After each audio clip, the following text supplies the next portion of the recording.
Halo semuanya, jumpa lagi bersama saya Ibu Merpati Oematan dalam video aksi nyata Diseminasi Budaya Positif Modul 1.4 Budaya Positif. Perkenalkan fasilitator saya Bapak Wilhelmus Suni SPD dan pengajar praktik saya Ibu Hermina Laus SPD. Latar belakang budaya positif adalah keyakinan dan nilai yang disepakati dan yang menjadi kebiasaan bersama yang akan dilakukan dalam waktu lama. Budaya positif dapat dibuat melalui kesepakatan antara guru dan murid agar murid merasa terlibat dan bertanggung jawab dalam menjalankan disiplin tersebut.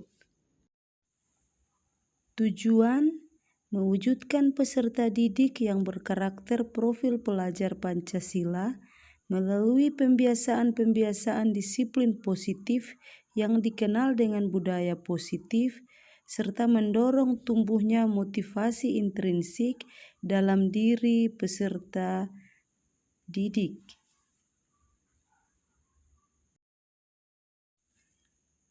Tolak ukur. Dalam melakukan aksi nyata, indikator yang menjadi acuan bahwa tindakan ini berhasil dengan baik adalah peserta didik dapat membuat keyakinan kelas, peserta didik melaksanakan keyakinan kelas yang sudah disepakati, peserta didik menerapkan budaya 3S, terjalin kolaborasi dan komunikasi antara guru dan murid. Minimasi tindakan yang dilakukan, berkomunikasi dan koordinasi dengan kepala sekolah, mensosialisasikan kepada rekan sejawat mengenai budaya positif, merefleksi dan mengevaluasi. Berikut ini adalah dokumentasi keyakinan kelas. Ya, selamat pagi anak-anak semuanya.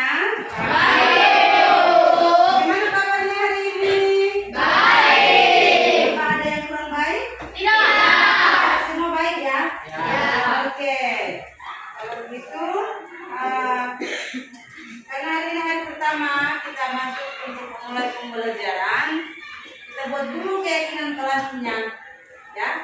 Kita buat dulu kayak kesepakatan kelas kita hari ini, keyakinan kelas. Tapi sebelumnya kita mulai, sebelum memimpin doa. Yang bertugas memimpin doa silahkan. Oke.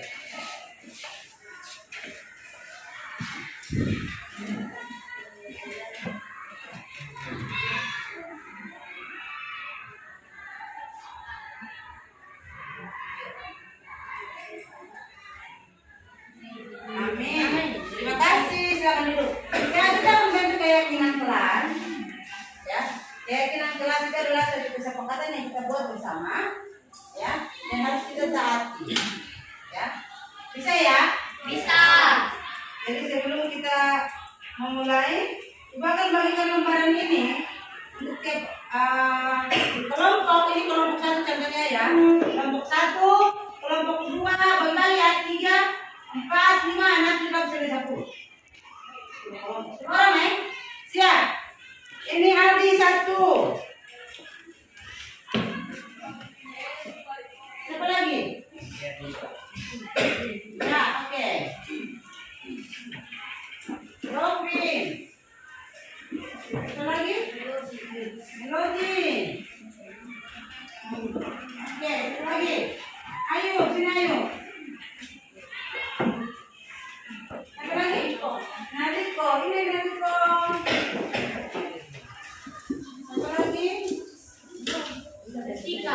Tika. Siapa lagi? Oke, Jenny.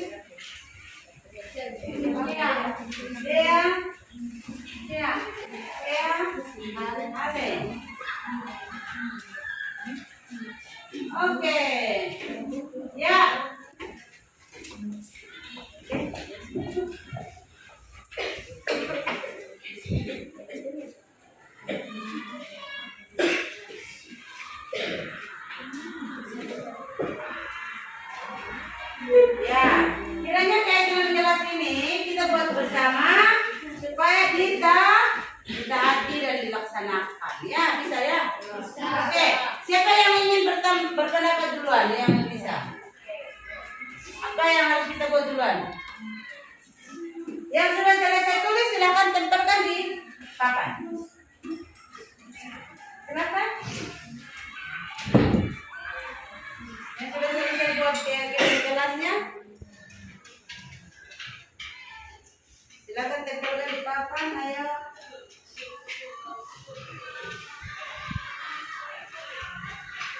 Oke,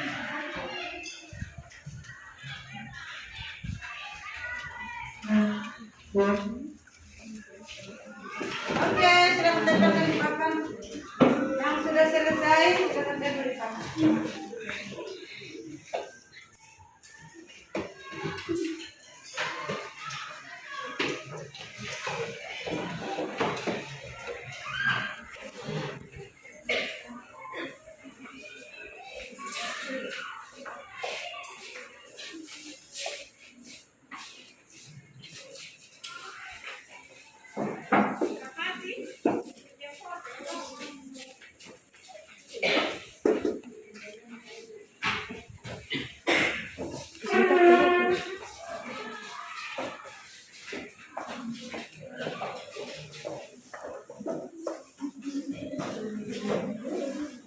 Oke.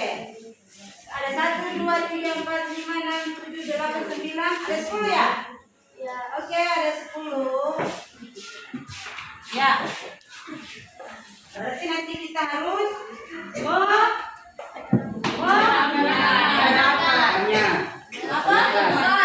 melaksanakan benar aja dan melaksanakan. Ya. Keyakinan kelas yang sudah anak-anak buat semuanya harus dilaksanakan, diterapkan, dilakukan, ya. Bukan hanya sekedar berbicara atau menempelkan saja di papan, tapi harus diyakini betul-betul, harus memotivasi dirimu sendiri untuk melakukan hal-hal baik itu. Bisa ya? Bisa. Oke. Coba satu orang minta baca di depan. Diurut secara rapi. Kira-kira apa yang pertama? Coba. Melodi. Oke, silakan melodi.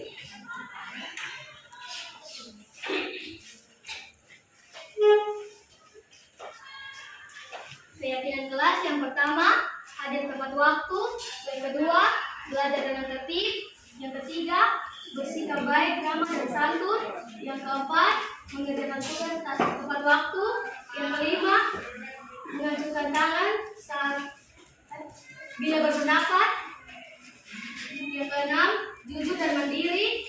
Yang ketujuh, menjaga kebersihan kelas dan sekolah.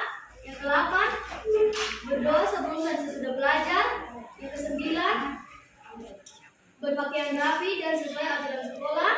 Yang terakhir, saling menghargai, menghormati dan menyayangi. Ya, ada berapa ada? 10. Terima kasih. Ada 10 keyakinan kelas yang kita sudah buat bersama.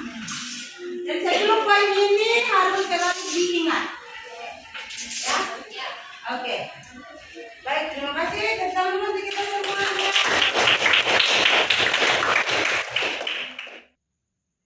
Dokumentasi budaya 3S. Siap. Format.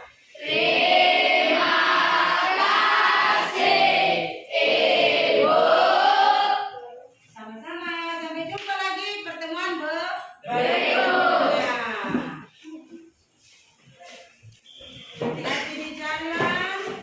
Jangan lupa menyelesaikan PR-nya ya.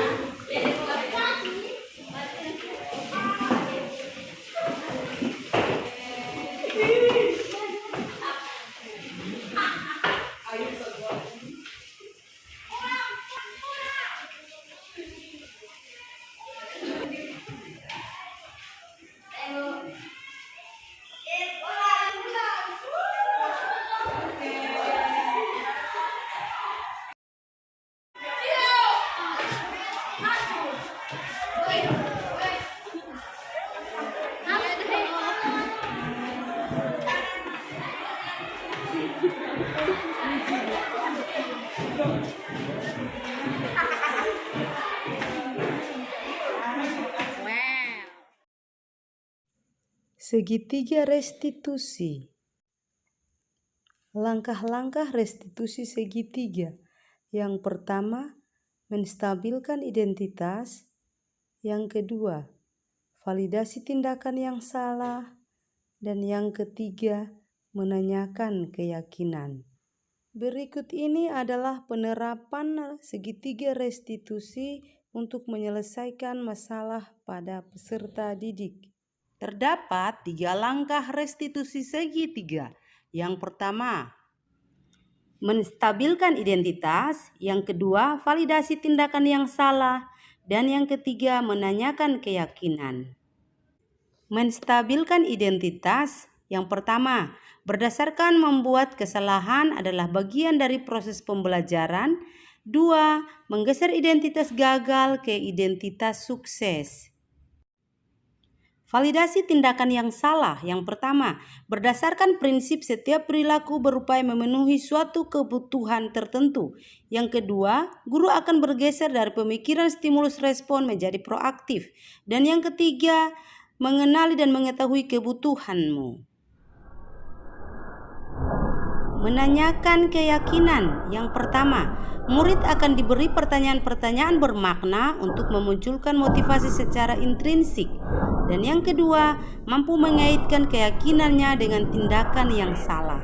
Kasus pertama, Stephen tidak terima ketika Peprianto sering mengganggunya sehingga Stephen memukul Peprianto saat jam pelajaran. Yang sudah kita bicarakan bersama sesuai dengan materi hari ini yang sudah. Kenapa? Kenapa Stephen utamanya? Ya, dalam sini ya. Kita sudah buat kesepakatan bersama ya, Stephen ya, harus saling menghargai. Stephen sebentar setelah selesai jam pelajaran ini langsung menghadap ibu. Ibu tunggu ya. Stephen sama. Ya, oke. Dalam proses pembelajaran tadi kita di kelas ada masalah yang dilakukan oleh Stephen kepada Peprianto ya, sehingga ibu memanggil Stephen dan Pepri ke sini. Sudah tahu kesalahannya apa Stephen? Oke. Menurut Stephen, perbuatan yang Stephen lakukan tadi di kelas jam pelajaran itu benar atau salah? Salah. Kalau Stephen tahu bahwa setiap orang itu pasti pernah melakukan kesalahan ya, Stephen ya. Jadi tidak ada orang di dunia ini yang sempurna ya, sebenarnya. Stephen pasti punya alasan mengapa melakukan hal itu di saat jam pelajaran tadi kepada Peprianto. Oh, begitu ya, Pepri ya, benar Pepri? Betul ya. Oke, bisa diceritakan kembali kepada ibu apa alasanmu? Dia memang saya pas bagaimana dari Sehingga apa yang kamu buat? saya memukul Stephen memukul Peprianto tadi. Ya, oke. Ya, jadi kita sudah buat keyakinan kelas tadi ya. Kita sudah tahu, sudah ingat Stephen? Sudah. Peprianto juga ingat? Oke. Keyakinan kelas seperti apa yang sudah kita sepakati bersama tadi? menghargai teman dan tidak boleh ribut saat jam pelajaran. Oke, menghargai teman dan tidak boleh ribut saat jam pelajaran. Stephen meyakini keyakinan kelas yang kita sudah buat bersama ya. Apakah Stephen bersedia memperbaikinya? Bersedia ya. Mulai kapan Stephen akan memperbaiki kesalahan yang sudah dibuat tadi? Mulai hari ini. Benar ya Stephen ya? Oke. Kalau Stephen bersedia memperbaikinya, berarti sudah menunjukkan Stephen adalah anak yang apa? Yang baik, yang menghargai teman dan guru. Jadi berarti kalau Stephen sudah menyadari kesalahan yang sudah Stephen buat, apakah Stephen bersedia meminta maaf kepada Peprianto? Silakan minta maaf. Oke, ya. Oke. Ya, berarti kita punya masalah hari ini selesai ya. Oke, silakan kembali ke kelas. Silakan kembali ke kelas. Stephen Banawa dari kelas 8D. Saya merasa bersalah karena sudah memukul teman saya dan saya juga merasa karena tidak langsung dihukum oleh ibu. Dan saya tidak akan melakukan kesalahan lagi yang sama, dan saya juga akan melakukan kesepakatan kelas, dan saya meyakini kesepakatan kelas itu, dan saya akan memperbaiki kesepakatan kelas itu. Saya akan melakukan hal-hal lebih baik.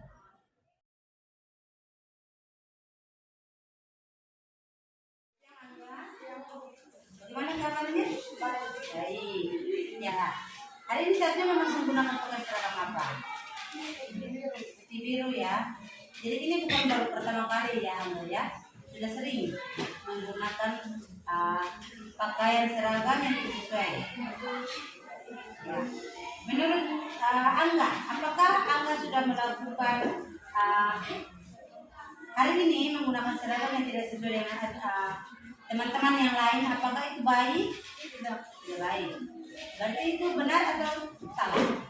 Salah. Oke. Ibu ingin mengatakan bahwa tidak setiap orang itu pasti melakukan kesalahan, ya. Jadi tidak ada orang di dunia ini yang sempurna, ya. Angga pasti punya alasan mengapa sampai menggunakan seragam yang berbeda dengan teman-teman yang lain melakukan hal ini, yakni menggunakan seragam yang tidak sesuai dengan aturan sekolah.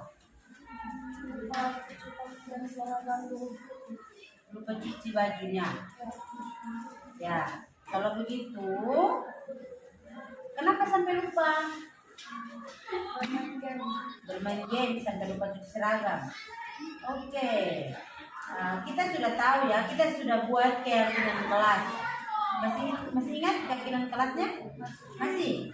Ya, keyakinan kelas apa saja yang sudah kita sepakati bersama? Tidak.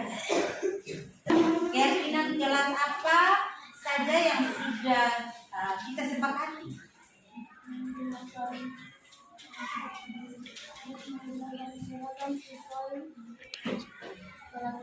Ya, menggunakan pakaian seragam sesuai aturan sekolah.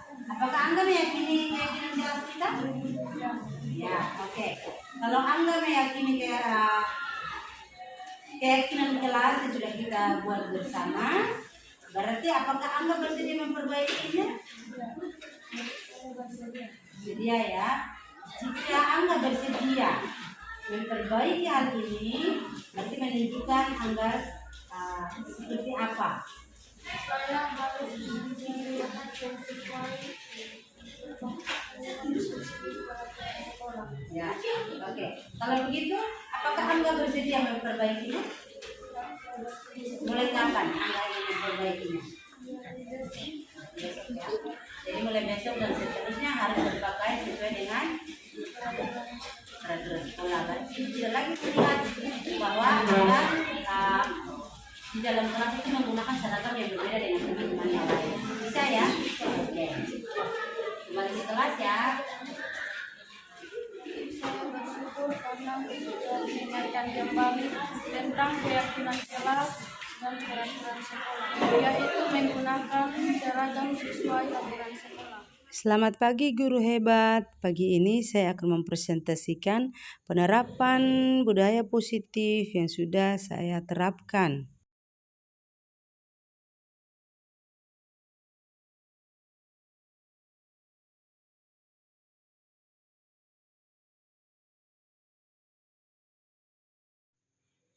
Budaya positif meliputi 6 hal, yaitu perubahan paradigma stimulus respon, yang kedua, konsep disiplin positif, yang ketiga, keyakinan kelas, yang keempat, pemenuhan 5 kebutuhan dasar manusia, dan yang kelima adalah posisi kontrol, dan yang keenam, segitiga restitusi. Perubahan paradigma stimulus. Untuk membangun budaya yang positif, sekolah perlu menyediakan lingkungan yang aman dan nyaman agar murid-murid mampu berpikir, bertindak, dan mencipta dengan merdeka, mandiri, dan bertanggung jawab. Salah satu strategi yang perlu ditinjau ulang adalah bentuk disiplin yang dijalankan selama di sekolah kita, sesuai dengan tujuan pendidikan menurut Bapak Ki Hajar Dewantara. Yang kedua, konsep disiplin positif merupakan unsur utama dalam terwujudnya budaya positif yang kita cita-citakan di sekolah. Ada 3 macam motivasi perilaku manusia, yaitu untuk menghindari ketidaknyamanan atau hukuman, Yang kedua, untuk mendapatkan imbalan atau penghargaan dari orang lain. Yang ketiga, untuk menjadi orang yang mereka inginkan dan menghargai diri sendiri dengan nilai-nilai yang mereka percaya. Yang ketiga, keyakinan kelas. Dalam pembentukan keyakinan kelas lebih bersifat abstrak daripada peraturan yang lebih rinci dan konkret. Keyakinan kelas merupakan pernyataan-pernyataan universal. Pernyataan keyakinan kelas senantiasa dibentuk dalam bentuk positif. Semua warga kelas hendaknya ikut berkontribusi dalam pembuatan keyakinan kelas melalui kegiatan curah pendapat, bersedia meninjau kembali keyakinan kelas dari waktu ke waktu. Yang keempat, pemenuhan 5 kebutuhan dasar manusia, yaitu 1. Kebutuhan untuk bertahan hidup. 2. Cinta dan kasih sayang. 3. Kebebasan. 4. Kesenangan. 5. Penguasaan atau kebutuhan pengakuan atas kemampuan. Yang kelima, posisi kontrol. Ada 5 posisi kontrol sebagai guru, yaitu yang pertama sebagai penghukum, yang kedua sebagai pembuat orang merasa bersalah, yang ketiga sebagai teman, yang keempat sebagai monitor atau pemantau, dan yang kelima sebagai manajer. Yang keenam, segitiga restitusi. Restitusi adalah proses menciptakan kondisi bagi murid untuk memperbaiki kesalahan. Berikut ini adalah video penerapan disiplin budaya positif melalui pembiasaan 3S. Di mana kita ketahui bersama bahwa pembiasaan budaya 3S semakin hari semakin pudar. Sehingga melalui pembiasaan budaya 3S ini diharapkan muncul perilaku baik, muncul karakter baik dari peserta didik maupun kita sebagai guru. Dalam penerapan budaya positif melalui 3S ini lebih meningkatkan hubungan antara guru dan murid dan juga murid dengan murid. Baik, selamat pagi Bapak Ibu guru hebat. Bagaimana kabarnya? Baik, terima kasih banyak untuk waktu yang sudah diluangkan untuk mendengarkan sedikit pemaparan saya tentang aksi nyata budaya positif. Sebelumnya, seperti yang Bapak Ibu ketahui bahwa saya adalah salah satu calon guru penggerak angkatan 8 yang sementara mengikuti pendidikan guru penggerak. Ya, jadi salah satu materi yang harus kami jalankan dalam tugas yang harus diselesaikan adalah melakukan aksi nyata berkaitan dengan budaya positif yang sudah saya terapkan di sekolah. Melalui aksi nyata ini ada beberapa poin yang sudah saya terapkan berkaitan dengan budaya positif, yakni yang pertama itu adalah berkaitan dengan keyakinan kelas, kemudian berkaitan dengan restitusi segitiga, kemudian berkaitan dengan kebiasaan budaya 3S. Budaya 3S itu senyum, sapa, salam. Ya, seperti yang kita ketahui bersama bahwa akhir-akhir ini banyak sudah semakin berkurang kebiasaan budaya 3S ini, baik di sekolah maupun di tempat umum, karena mungkin pengaruh adanya pandemi COVID baru-baru sehingga budaya 3S ini sudah mulai pudar. Padahal kita ketahui bahwa melalui hal-hal kecil seperti ini, melalui pembiasaan budaya 3S ini, itu secara tidak langsung menerapkan sikap disiplin positif dari diri peserta didik sendiri. Bagaimana dia belajar menghargai orang lain, bagaimana dia ramah terhadap orang lain, bagaimana dia bersikap santun terhadap orang lain melalui pembiasaan 3S ini. Ya, jadi pembiasaan 3S ini yang saya terapkan di sekolah saya, mulai dari pagi-pagi seperti menjemput anak-anak masuk kelas, kemudian selesai proses pembelajaran itu selalu dilaksanakan dengan Kebiasaan budaya 3S, senyum, sapa, salam. Ya, itu sebagai salah satu cerminan dari profil pelajar Pancasila yang kita terapkan di sekolah kita. Kemudian yang berikut itu adalah berkaitan dengan membuat keyakinan kelas. Membuat keyakinan kelas itu adalah suatu kesepakatan yang dibangun bersama antara guru dan peserta didik dalam membuat keyakinan kelas.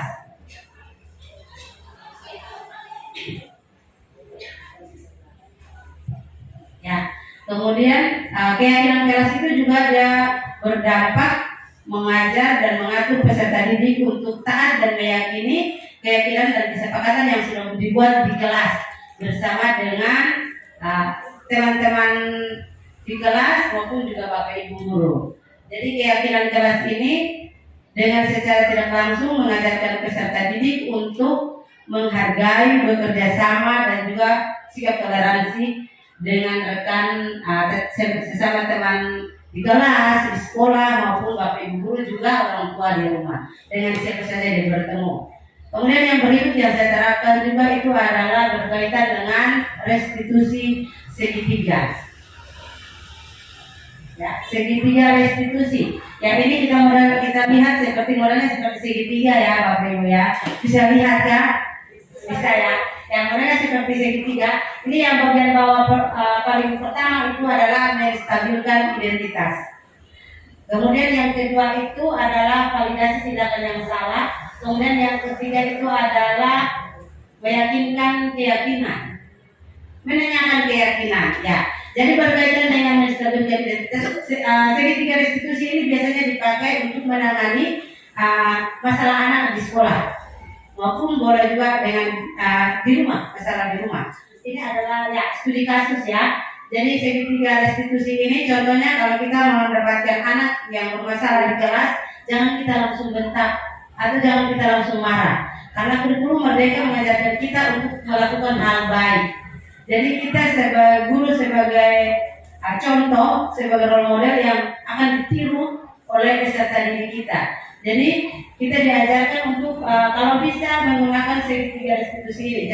Jadi jika ada peserta didik yang melakukan kesalahan, panggil dia dengan baik-baik, jangan langsung bentak di dalam kelas, karena sebagai anak pasti dia juga akan merasa malu dengan teman-teman di kelasnya. Walaupun kita lihat dia masih kecil, tapi dia juga punya perasaannya Bapak Ibu ya.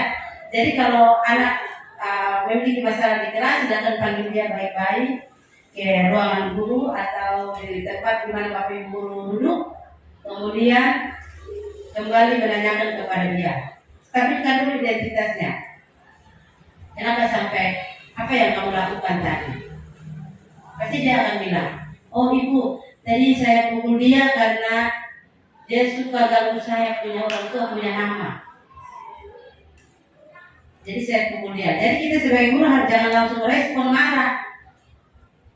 Ya, jadi kita menanganinya dengan mengatakan kepada dia bahwa semua orang pasti punya kesalahan. Tidak ada orang yang sempurna. Ya, di pihak kita juga kalau kita diganggu atau kita namanya disebut-sebut pasti kita juga akan marah ya Bapak Ibu ya. Begitu juga dengan si anak. Jadi kita stabilkan dulu identitasnya. Kita stabilkan dulu keadaan siswanya, tenangkan dia dulu, baru kita tanya dia masalahnya. Ya, setelah kita menstabilkan identitasnya, kita masuk ke validasi tindakan yang salah. Kenapa sampai kamu pukul temanmu tadi? Pasti dia akan jawab, oh ibu ini karena dia tiap hari ganggu saya, punya orang tua nama, sehingga saya pukul dia. Jadi kita lagi setelah dia menyadari bahwa kesalahan yang dia buat, kita tanya, kira-kira tindakan yang kamu buat tadi itu kepada temanmu itu benar atau tidak? Pasti nanti dia akan menjawab sendiri, salah ibu. Itu kita sudah mengetahui bahwa dia sudah sadar akan kesalahan dia buat. Kemudian kita antar dia lagi ke keyakinan kelas yang sudah kita buat bersama, kesepakatan kelas yang kita sudah buat bersama. Kira-kira yang tindakan yang kamu buat terhadap temanmu itu sesuai tidak dengan keyakinan kelas yang kita sudah buat bersama? Pasti temanmu itu akan menjawab bahwa tidak akan sesuai, karena salah satu keyakinan kelas yang dibuat adalah saling menghargai dan juga saling menyayangi. Ya, jadi peraturan kelas juga itu dia merujuk pada keyakinan kelas ya Bapak Ibu ya. Jadi itu mungkin segitiga restitusi ini bisa kita pakai, bisa kita terapkan dalam menangani anak yang bermasalah di dalam kelas kita, di dalam mata pelajaran kita.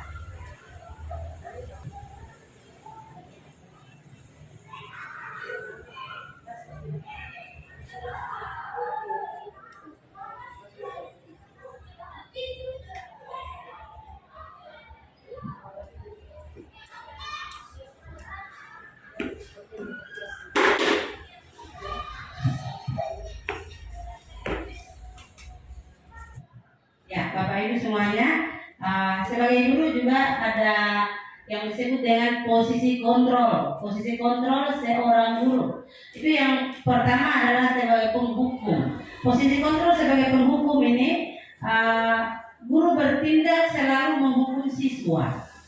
Guru bertindak selalu menghukum peserta didik. Contohnya, kalau peserta didiknya datang terlambat pagi, kenapa datang terlambat?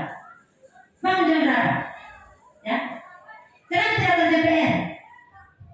Itu cara bentakan seperti itu yang memposisikan guru sebagai penghukum, ya, sebagai penghukum. Kemudian yang kedua itu adalah membuat merasa bersalah.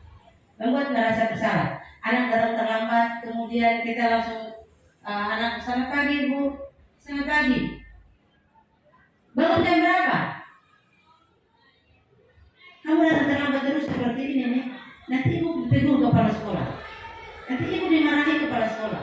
Artinya kita membuat kalimat yang beratin kepada peserta didik bahwa dia yang merasa bersalah karena kita juga nanti dimarahi kepala sekolah kalau dia datang terlambat. Sebagai pembuat merasa bersalah. Kemudian sebagai teman, peserta didik datang terlambat, kemudian kita ajak dia, kenapa datang terlambat? Bisa bantu ibu tidak besok pagi bangun pagi supaya jangan datang terlambat. Itu posisi sebagai teman dengan peserta didik ya. Kemudian posisi sebagai pemantau.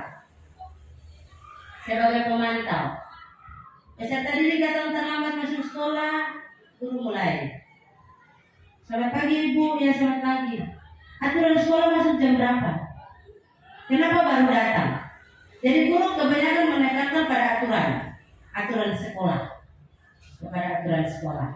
Ya. Kemudian posisi kontrol yang kelima adalah sebagai manajer.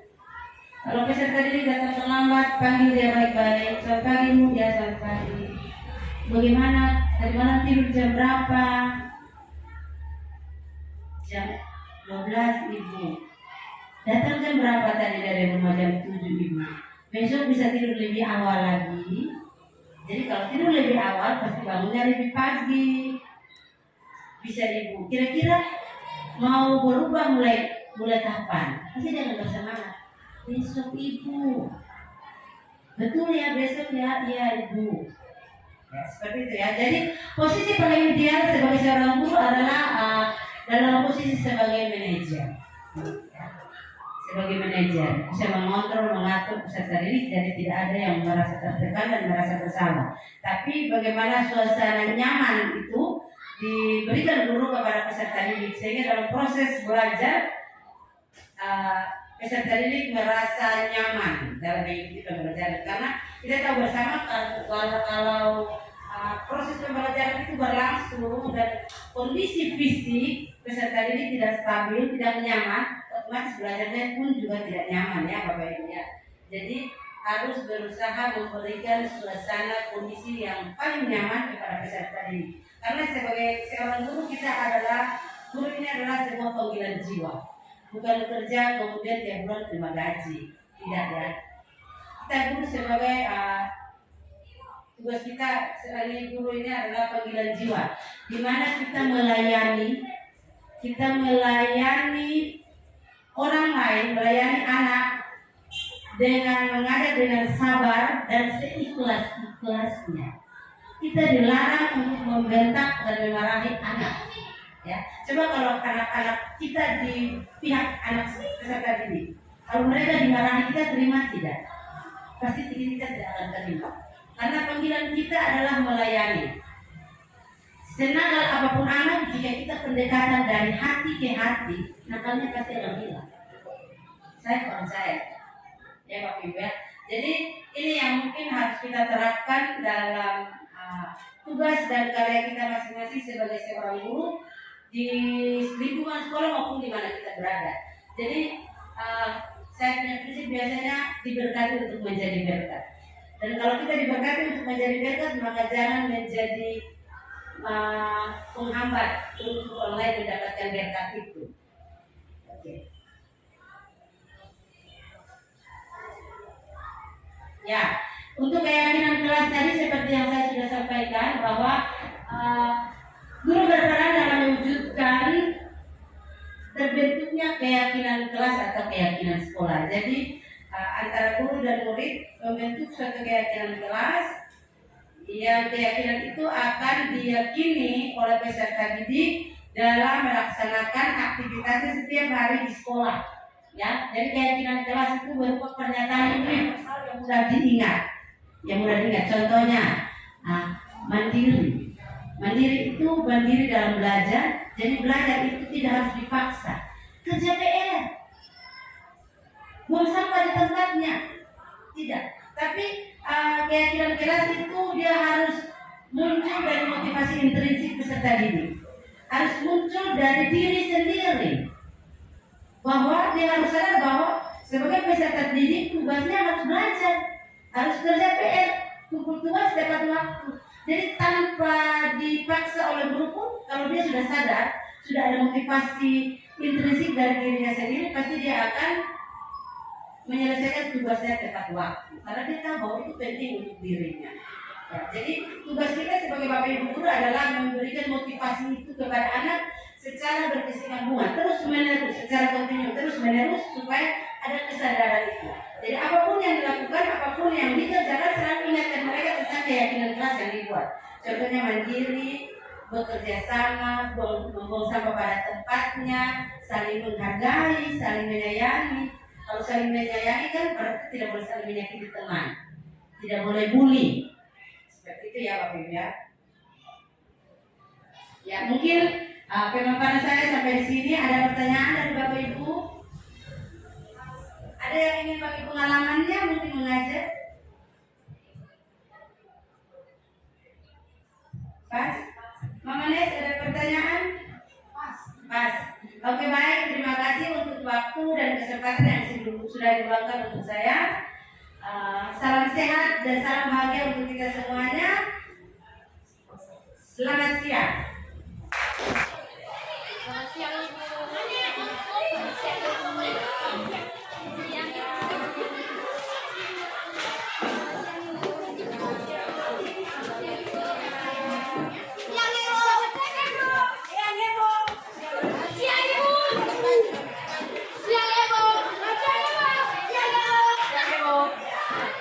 Pelajaran pertama, tetap semangat, Tuhan memberkati anak-anak semua ya. Selamat siang. Oke, Kak. Oke, bagaimana kabarnya hari ini? Baik. Ya, terima kasih banyak. Saya mengucapkan kepada anak-anak semua karena anak-anak sudah mulai menerapkan disiplin budaya positif. Ya, seperti yang kita mulai biasakan di sekolah kita, yaitu membudayakan budaya 3S. 3S itu apa? Yang pertama apa? Senyum. Sabar. Yang ketiga? Salam. Ya. Terima kasih banyak karena anak-anak sudah mulai menerapkan budaya 3S itu di sekolah kita. Jadi budaya 3S itu bukan hanya diterapkan di sekolah, bukan hanya diterapkan kepada Bapak Ibu guru, tapi juga kepada sesama teman ya. Ya, paham ya? Jadi kalau masuk lingkungan sekolah bertemu teman, selamat siang kawan, apa kabar? Ya, salam jabat saja. Begitu juga dengan teman-teman di lingkungan di rumah. Ya, pulang sekolah bertemu dengan siapa di jalan, selamat siang om. Sampai di rumah selamat siang bapak mama, saya sudah pulang sekolah. Ya, jadi dimulai dibiasakan sejak dini. Ya, dan inilah yang disebut dengan penanaman disiplin budaya positif.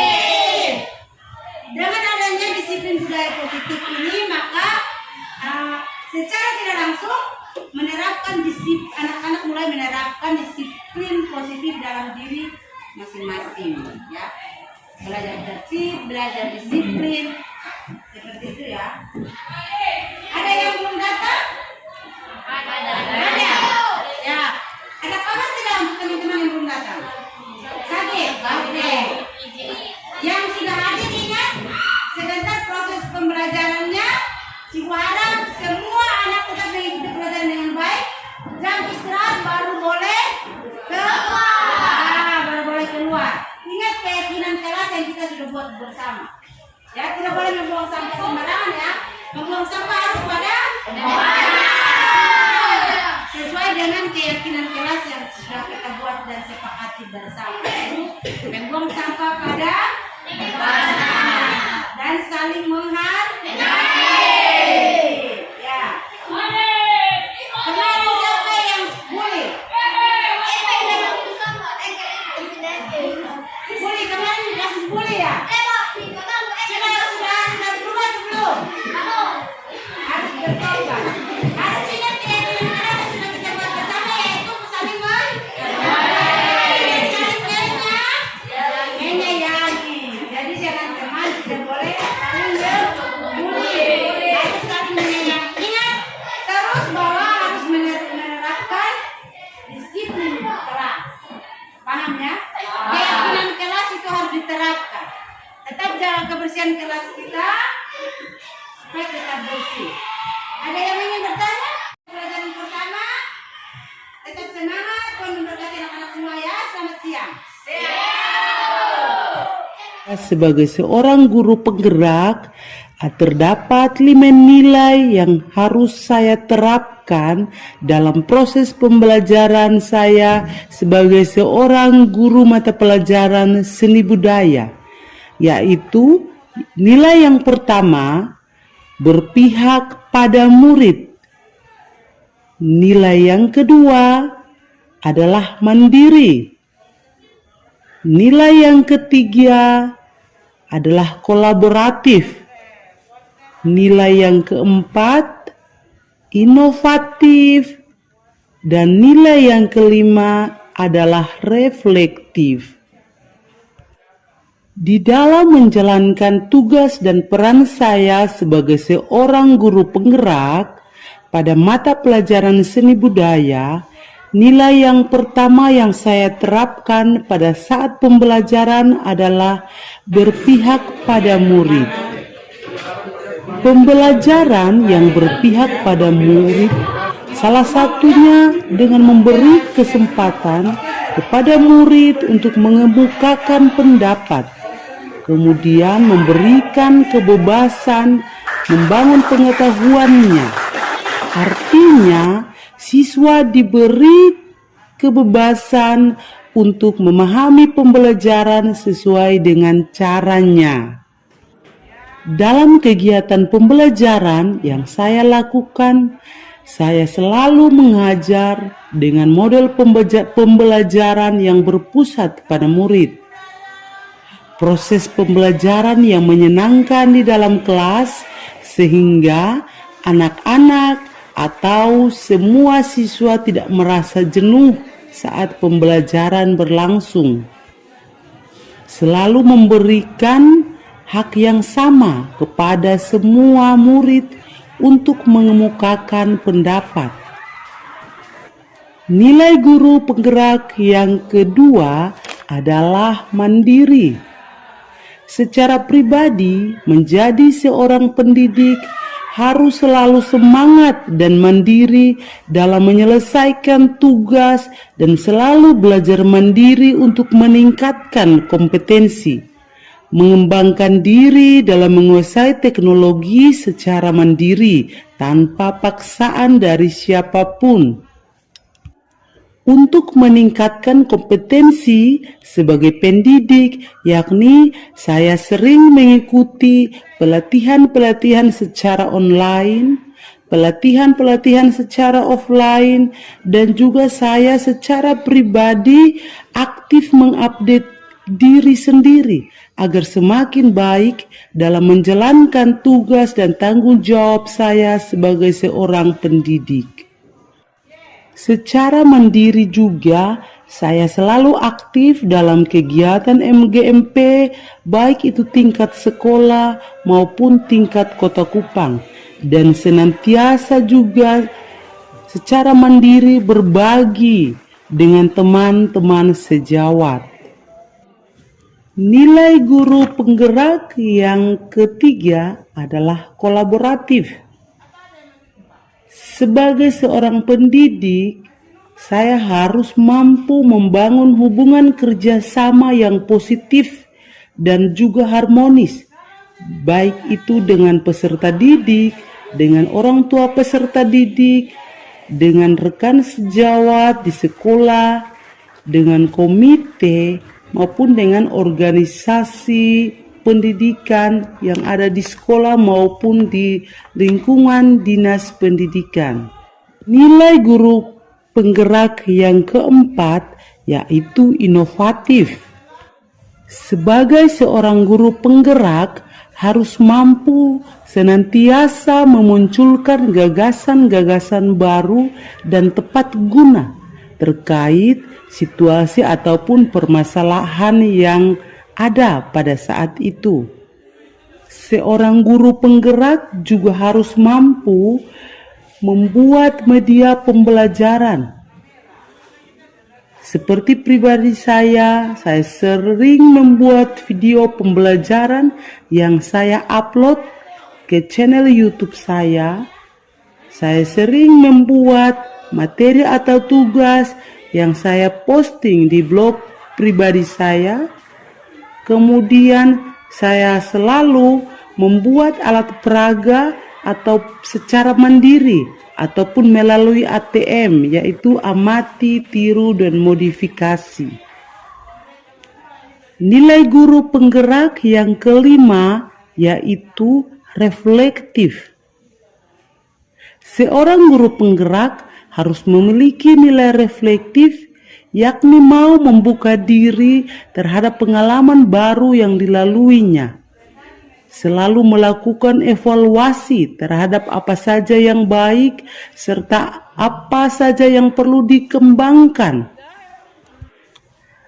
baik refleksi dari siswa maupun refleksi dari rekan sejawat, agar secara pribadi saya sebagai seorang pendidik, saya mampu mengetahui di mana kekurangan dan kelebihan yang ada pada saya pada saat saya mengajar di kelas. Seorang guru penggerak juga harus senantiasa terbuka untuk meminta dan menerima umpan balik dari orang-orang di sekitarnya. Tanggapan saya, cara mengajarnya Ibu Merpati itu, Ibu Merpati paling tidak suka anak-anak yang tidak mengumpulkan tugas secara tepat waktu. Terus Ibu Merpati itu tuh selalu tepat waktu datang ke sekolah, lalu Ibu Merpati itu humoris, itu saja sih. Kalau menurut kamu? Menurut saya itu Ibu Merpati sangat suka belajar dengan keadaan yang bersih, rapi, itu sangat baik untuk proses belajar mengajar untuk Ibu Merpati. Terus Ibu Merpati itu orangnya terbuka, terus asik gitu. Ibu Merpati kalau seperti ke kerja kelompok atau apa bisa diajak kerjasama, kreatif, Bertukar pikiran bersama, berkolaborasi. Ibu Merpati terus semangat ya, tingkatkan proses belajar mengajar supaya tambah menyenangkan dan kami betah. Untuk Ibu Merpati terus semangat ke depannya supaya selalu berbuat baik pada murid-muridnya. Saya sebagai guru teman dari Ibu Merpati, kalau saya lihat mengenai Ibu Merpati, cara mengajarnya ya saya lihat hidup, kreatif, dan begitu kompak juga sama anak-anak. Dia selalu menyenangkan, apalagi kalau ada pensi. Ibu Merpati yang membuat wow anak-anak begitu kreatif, senang. memang betul-betul teman saya ini sebagai guru, ya cocok juga sebagai guru penggerak, sangat cocok. Karena dia selalu dekat kepada anak-anak dan kalau dia mengajar saling sangat menyenangkan. Itu pendapat saya. Terima kasih. Baik, terima kasih tanggapan saya terhadap Ibu Merpati, energi, semangat, memotivasi kami teman-teman guru membuat kelas lebih hidup. Pokoknya Ibu Merpati, kalau ada Ibu Merpati pasti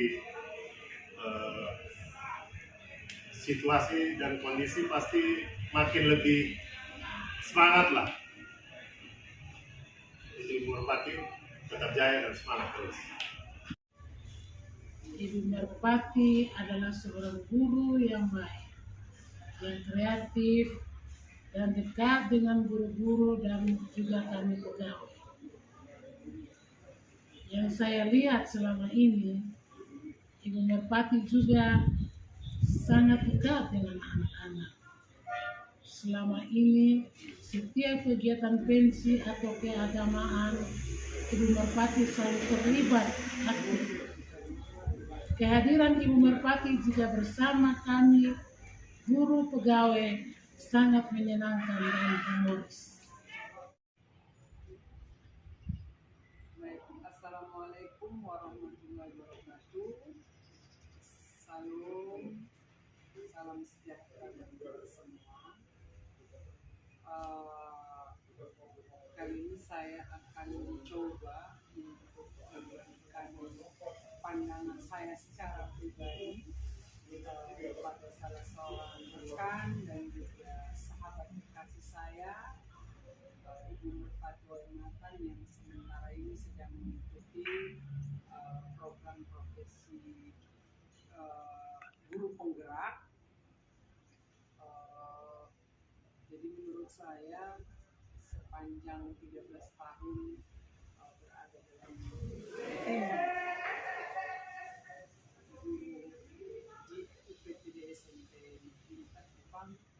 saya melihat Ibu Merpati sebagai figur guru yang sangat aktif, ya, memiliki energi yang cukup positif yang bisa ditebarkan untuk rekan-rekan kerjanya di sekolah. Kita tahu bahwa ada cukup banyak kejutan-kejutan yang Merpati lakukan, ya. Bagaimana dia mengekspresikan dirinya, apalagi kita tahu bahwa dia adalah seorang guru seni budaya, guru yang dituntut harus cukup punya banyak perspektif yang luas, kemudian punya pengalaman belajar yang begitu intens dengan hal-hal yang berkaitan dengan sosial, dengan hal-hal yang berkaitan dengan budaya, apalagi kita tahu bahwa Nusa Tenggara Timur itu sendiri memiliki begitu banyak keragaman dan kekayaan adat dan budaya, ya. Jadi saya rasa Ibu Merpati adalah sosok guru yang mau belajar, punya semangat belajar yang tinggi, mencoba hal-hal baru, mengeksplor hal-hal baru, sehingga bukan guru yang kemudian mudah menyerah, ya, selalu berani untuk mencoba melakukan pengembangan dalam metode-metode pembelajarannya.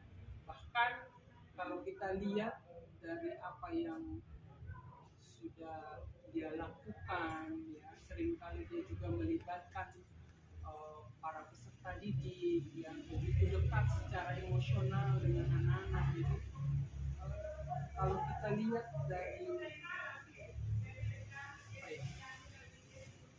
dari keseluruhan, kalau kita melihat guru sebagai sebuah konteks, Ibu Merpati kompleks, artinya ada bukan hanya persoalan segi pengetahuan, tapi di situ juga rasa, kemudian emosi dia terlibat dalam pembelajaran. Karena apa? Dari apa yang sudah dia lakukan sebagai seorang pengajar, sebagai seorang pendidik, senang kita bisa lihat ada itu banyak rekam jejak di channel YouTube-nya, kemudian di Instagram-nya. Sering kali siswa-siswa itu dilibatkan. Jadi kemampuan berekspresinya, kemampuan dia menunjukkan konsep dirinya yang positif itu.